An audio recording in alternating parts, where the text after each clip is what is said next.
Assalamualaikum warahmatullahi wabarakatuh. Bismillahirrahmanirrahim. Bro, kita lanjutkan kembali kajian kitab At-Taqriratus Sadidah dalam fikih mazhab Syafi'i. Kali ini kita akan tetap membahas tentang bab istinja atau masih dalam kategori babul istinja. Kita lanjutkan. Bismillahirrahmanirrahim. Sunanul istinja'i kathiratun. Beberapa sunnah istinja atau cebok kathiratun banyak. Minha diantaranya yang pertama dari beberapa sunnah istinja ialah ayyu'iddal ma'a wal ahjaro qoblal istinja'i. Hendaknya orang itu menyiapkan air dan beberapa batu sebelum istinja. Artinya pastikan kembali sebelum kita cebok atau sebelum kita buang air besar, itu sudah ada ketersediaan air ataupun sudah ada ketersediaan batu. Jangan sampai ketika kita hendak melakukan cebok atau hendak melakukan istinja justru tidak ditemukan batu atau tidak ditemukan air. Yang kedua, al-itaru, yaitu ganjil. Hendaknya orang cebok itu disunahkan untuk cebok sebanyak 3 kali atau menggunakan batunya juga sebanyak 3 kali. Jadi yang ganjil-ganjil itu memang disunahkan. Wallahul witru yuhibbul witro. Jadi Allah itu ganjil dan Allah itu memang menyukai sesuatu yang ganjil. Ya. Dalam hal apapun, memang biasanya dianjurkan kita untuk melakukan segala sesuatu itu dengan ganjil. Yang ketiga, al-istinja'u bil yadil yusra. Hendaknya orang itu cebok istinja bil yadil yusra menggunakan tangan sebelah kiri. Ya, jadi disunahkan cebok itu menggunakan tangan sebelah kiri. Bagaimana ketika menggunakan tangan sebelah kanan? Sebenarnya tidak ada larangan, mungkin hanya sekedar hukum makruh saja. Yang keempat, al-i'timadu 'alal isbi'il wusta fid duburi idza stanja bil ma'i. Hendaknya orang itu ngobel-ngobel atau membersihkan duburnya menggunakan jari tengah ketika cebok menggunakan air. Jadi kalau kita lagi ngobel-ngobel kotoran pada dubur, kita dianjurkan menggunakan jari tengah. Menggunakan jari tengah ketika cebok menggunakan air. Jadi jangan menggunakan telunjuk, jangan menggunakan jari manis, tapi menggunakan jari tengah. Jari tengah yang sebelah mana? Yang sebelah kiri. Karena di atasnya sudah dijelaskan bahwa dianjurkannya itu menggunakan jari sebelah kiri, atau ditegaskan lagi di sunnah yang keempat, yaitu menggunakan jari tengah pada saat kita membersihkan dubur. Bukan telunjuk atau bukan jari manis, jempol, apalagi kelingking. Ya. Yang kelima, ayyakhudha farjahu baina isbi'aihi as-sababati wal wusta. Ketika kita membersihkan kemaluan kita, kemaluan yang berbentuk zakar itu ya kemaluan laki-laki, maka kita dianjurkan untuk menaruh zakar tersebut di tengah-tengah jari. Menaruh zakar tersebut di tengah-tengah jari, yaitu jari mana saja? Yaitu jari bagian tengah dan jari bagian telunjuk. As-sababah itu telunjuk, kemudian al-wusta itu jari tengah. Huwa al-ibhamu, as-sababatu al-wusta, al-binsoru, al-hinsoru. Jadi yang kita gunakan adalah as-sababah dan al-wusta. Nah, jadi kemaluan kita taruh di tengah.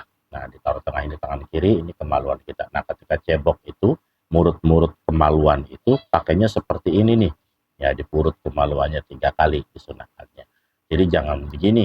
Ya, tapi begini cara memegang kemaluan ketika kita istinja menggunakan air, ya, ataupun istinja yang tidak menggunakan batu. Misalnya pakai tisu, maka kita usapnya sebisa mungkin seperti ini caranya. Ini untuk mendapatkan sebuah kesunahan.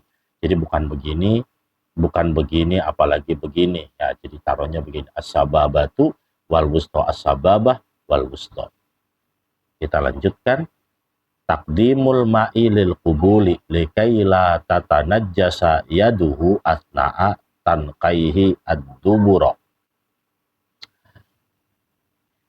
Taqdimul ma'i lil qubuli likai la tatanajjasa yaduhu asna'a tunqihi atau asna'a tanqaihi ad-dubura. Mendahulukan air dari bagian depan supaya tangannya tidak najis ketika membersihkan asna'atun kihi atas taatan kitid duburi, salah, asna'a tanqiyatid duburi, maksudnya tangannya itu supaya tidak najis ketika membersihkan dubur. Nah, kalau tangannya atau airnya dari belakang, airnya dari dubur, maka dikhawatirkan nanti ada kotoran yang jatuh, ada kotoran yang nantinya bisa menjatuhi tangan kita. Jadi tangan kita sebelum kena dubur udah kena najis duluan. Makanya dianjurkan membersihkan atau cebok itu dari depan, dari arah kubul, dari arah kemaluan depan. Jadi tangan kita agar tidak terkena najis. Karena kalau dari belakang tangan kita udah kena najis duluan, kena tetesan air dari dubur. Tapi kalau dari depan sebelumnya, maka dubur kita itu sudah terkena air dulu, minimal ada kotoran yang sudah jatuh. Baru kemudian kita bersihkan menggunakan tangan. Tapi kalau dari belakang itu khawatir nanti tangan kita terkena najis terlebih dahulu sebelum terkena sebelum terkena dubur kita. Ya, jadi kalau dari depan, gampangannya kalau dari depan itu kita bisa membersihkan kemaluan depan atau kita bisa membersihkan kubul, baru kemudian kita lanjutkan membersihkan dubur. Ya, jadi ketika membersihkan kemaluan yang di depan, itu tangan kita tidak kena kotoran, tidak terkena tai kita. Tapi kalau dari belakang, itu dikhawatirkan tangan kita udah kena tai dulu, baru kemudian membersihkan dubur. Nah, makanya lebih baiknya kita membersihkannya dari arah depan dulu. Supaya apa? Supaya nanti tangan kita tidak terdahulu terkena najis. Itu gampangannya. Takdimul istinja'i alal wudu'i. Hendaknya orang itu mendahulukan istinja daripada wudu. Hendaknya orang itu mendahulukan istinja daripada wudu. Emang bisa? Bisa. Gimana? Di sini disunahkannya kita istinja dulu dari wudu. Berarti kemudian muncul pertanyaan, apakah boleh wudu dulu baru istinja? Boleh. Dan itu tidak membatalkan wudu istinjanya. Walaupun istinjanya dilakukan setelah wudu. Kenapa? Karena ada kalanya orang itu istinja menggunakan penutup tangan. Misalnya menggunakan sapu tangan, atau menggunakan sarung tangan dari plastik, atau menggunakan sarung tangan dari kain. Nah, itu secara tidak langsung tidak bertemu kulit tangannya dengan kemaluan ataupun dengan dubur. Karena yang membatalkan wudhu itu bukan istinja, tapi buang air besarnya. Yang membatalkan wudhu itu bukan istinja, tapi tangan terkena kemaluannya. Yang membatalkan wudhu itu bukan istinjanya, tapi tangan terkena duburnya.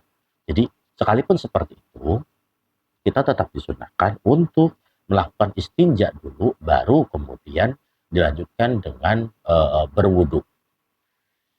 Bukan berwudhu dulu baru istinja. Sekalipun boleh kita wudhu dulu baru istinja, selama istinjanya itu tidak menyentuh kemaluan. Yang kedelapan, dalku yadihi bil ardi wa ghusluha bi ba'dahu.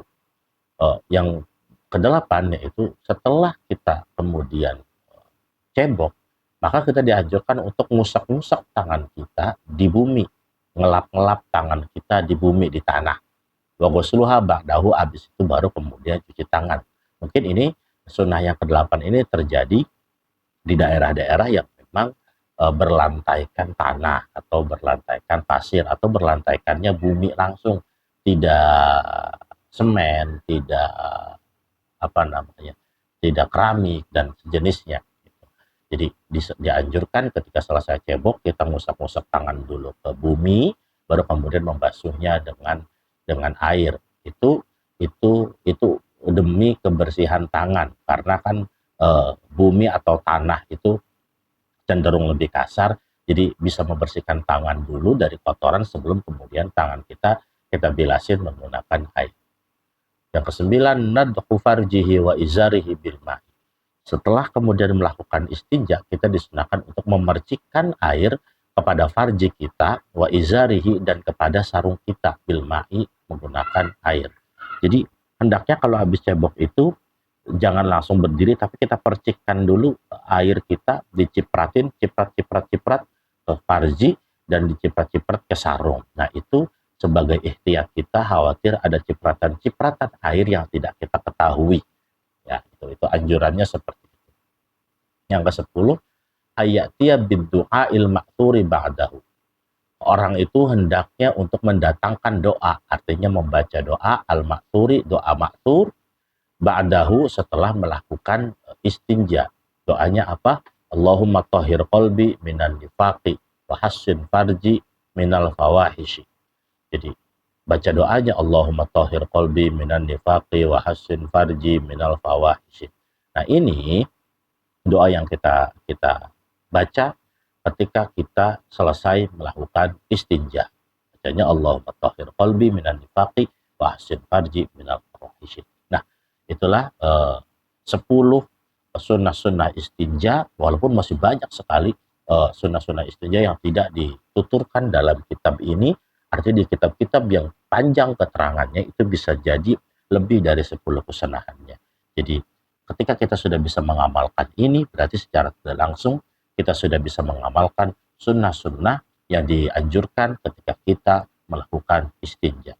Jika ada pertanyaan, maka silahkan ketik di kolom komentar. Jangan lupa like, subscribe, dan share. Wallahu a'lam bishawab wa ilaihil farji wal ta'ab. Assalamualaikum warahmatullahi wabarakatuh.